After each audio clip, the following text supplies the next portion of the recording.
সরকারি চাকরি সংশোধন অধ্যাদেশের খসড়া বাতিলের দাবিতে আজও সচিবালয়ে বিক্ষোভ করেন বিভিন্ন মন্ত্রণালয় ও বিভাগের কর্মকর্তা কর্মচারীরা।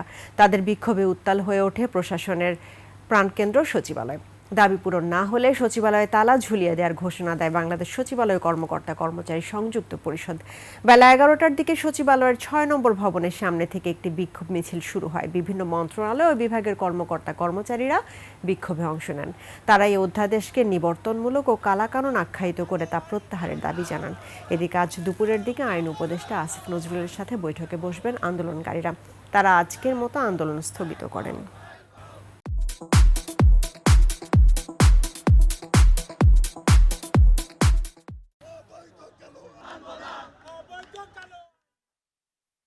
উনি কমিটমেন্ট করেছিলেন আমাদের সাথে আলোচনা করে চূড়ান্ত না হওয়া পর্যন্ত গেজেট নোটিফিকেশন করবেন না।